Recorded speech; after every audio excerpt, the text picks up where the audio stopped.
Hey guys, thanks for joining me today. My name's Chris. I run my DynastyLeague.com.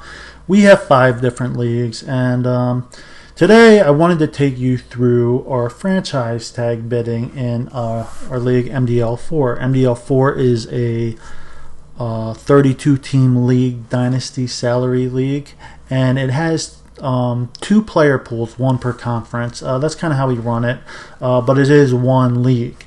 And if you can see here, we have a unique franchising system. We have 4 different tenders that you could give a player to keep him, and you're allowed to keep 1 player per year, and you can do a first round tender, a second round tender, a third round tender, or a fourth round tender in order to keep that player. And basically there's different reasons to do different tenders. One of them is salary. You could probably get a player cheaper at a 4th round tender than you could at a 1st round tender. However, it's more encouraging for people to bid on that player because they can get him for a less draft pick. And so you know, you kind of just pick your poison there. And but everybody gets the franchise tag 1 player, and then we bid on them. And right now we're in the bidding process. Today I'm going to be bidding on a wide receiver, and the reason I'm going to do that, as you can see, this is my team. Last year I was 8-4 as a playoff team, but I wasn't really a contender to win the championship. My receiving core needs help, and as you can see, I am a guy that likes to draft my core players more than trade. Not that I don't trade, but ideally I like to draft players because when you draft them, you get them at a lower salary, and this is a salary cap league, so there's a lot of advantages to keeping a player that you draft over a player you would win in our free agent auction. So as you can see today, here's my receiving core. I have Nelson Aguilar, who I did invest a high pick in. I was convinced he was going to be a stud, and I was wrong. And normally I'm pretty good with receivers, but I was wrong on him. And so far he's done nothing. But, you know, I'm still holding on to him for now. Hopefully he'll come around. Don't expect it. But I did draft people like John Brown. And see, I drafted John Brown in the 3rd round, which is why his salary is so low. It started off at $15. So I got him locked up. I just extended him for 5 years, and he's locked up. And now I got a solid wide receiver at a very low salary, and that is huge. As you can see, our cap is based off the actual NFL cap. This year we're up to 1670, and that's just, it mirrors the NFL's cap, and we adjust it every year to mirror the NFL. So I was able to draft Michael Thomas last year, so that does give me 1 wide receiver 1, but really, honestly, you need at least 2 in this league to be a true contender. And that's why today I want to try and acquire another wide receiver. Now, the free agent market, it does have some receivers like Antonio Brown, but the problem is if I had to get Antonio Brown in the free agent auction, he's probably going to go for $300 to $400 because it's free to bid on him and people have money to spend. And you know, I probably will bid on him a little bit, but I don't want to spend as much as it will probably cost to sign him. And there's a lot of teams competing. 16 teams will be competing, you know, to try and get a guy like that. So basically today, let me show you my picks. Now, I always try, my goal is always to build a team and also always to have a load of picks. We have an 8-round rookie draft every year. But as you can see, I have more picks than most people. I'm constantly making trades, acquiring picks, and I try to do that without weakening my team. My goal is to remain a competitor every year and to always have a bunch of draft picks to try to constantly refresh my team and stay in good salary cap position. And overall, I am able to do that in this league. I've been a playoff team for 2 of the first 3 years. I've always had a winning record, but I haven't been a competitor. So hopefully this year I could change that. Now, I'm going to be bidding today and on a second round tendered wide receiver. And as you can see, I have 2 second round picks, and so the pick that would be offered is the 2.15 pick, meaning the second to last pick in the second round. So that's one of the reasons I acquired this pick, is to be able to bid on a player. And so as you can see, I have 2 second round picks, so I still got plenty of draft picks to try and make the move. Now, if we go back here, we're going to go to the team I'm going to be bidding on, this player. And as you can see, it's a division rival.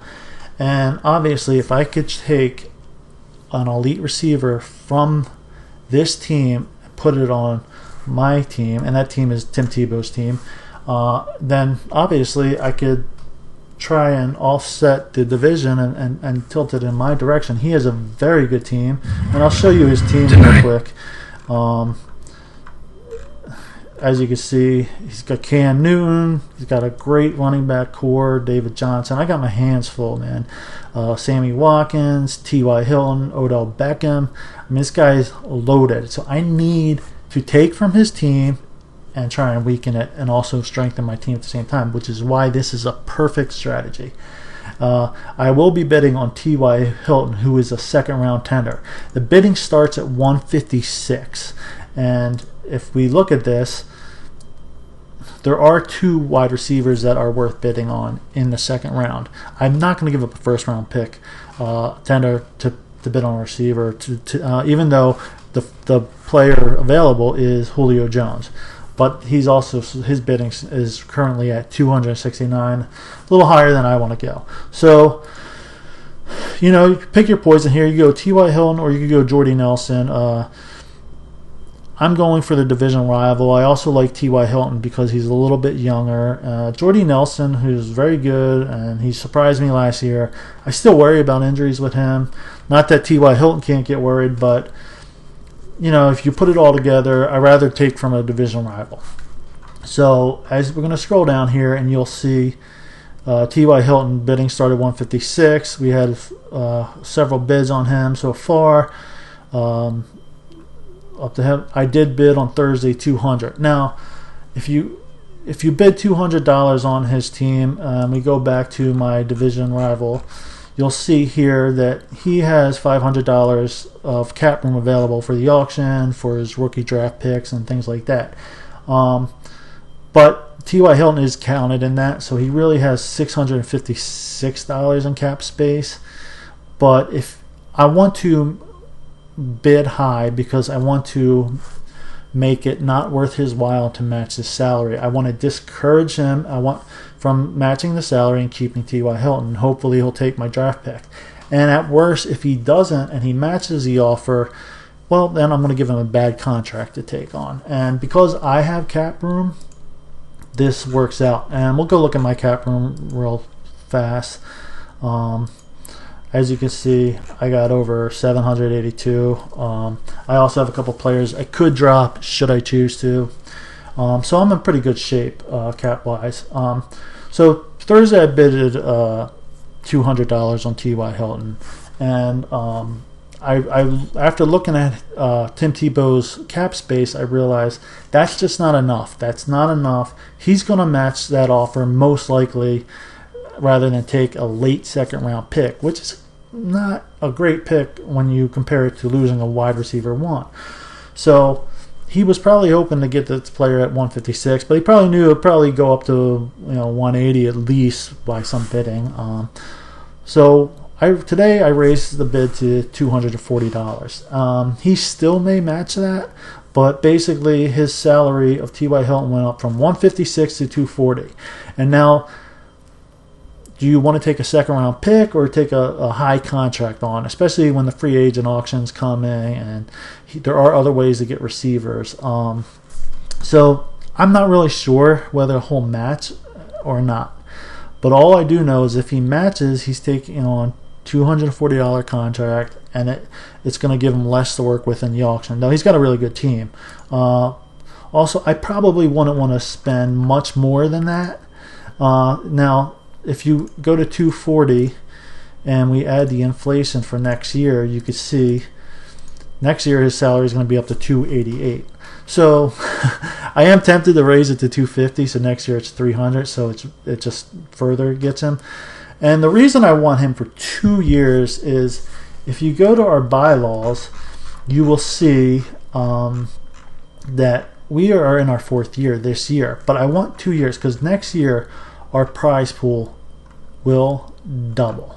And as you can see, the 5th year we always double our prize pool. So I want to have at least 2 first top of the line wide receivers for next year. And that's why I'm hoping I could steal T.Y. Hilton for 2 years. And to me, that's well worth the 2nd round pick. And at the worst, he matches the offer, and I move on and I keep my pick, and I'll have to just find another way to get another wide receiver in the auction, which I have the money, so it's not the end of the world.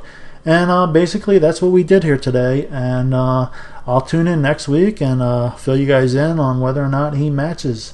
He'll have a week to match the offer. The bidding time period ends tomorrow night, so we'll see how it goes. And tune in next time, guys.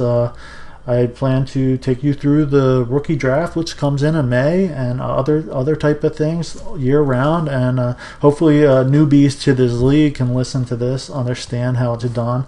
There is one other thing I want to point out about the bidding is you'll see like sometimes people bid and they'll just bid at the opening bid. And to me, if you really want the player, you have to think, what is the amount this guy would not match and he would rather have the pick, and that's what you bid at. Unless you think the guy's just trying to unload the player for a pick, then you could bid the same salary like Zeke did here on Ingram at 106. But obviously, if you really want to take Mark Ingram here, 2nd round, his bidding starts at $106. Now, if this guy really wants to keep Ingram, a bid of 136 is not going to probably get him to take the draft pick to give up Mark Ingram. I would probably bid closer to 150, 160. But that's what a lot of people do. You bid on what you think he's worth, and for giving up a pick. So that's what people do, and there's no right or wrong way to do it. For me, I rather bid high and try and encourage him not to match the pick. So anyways, that's all for today, guys. Thanks for tuning in, and make sure to subscribe. All right. Thanks, guys.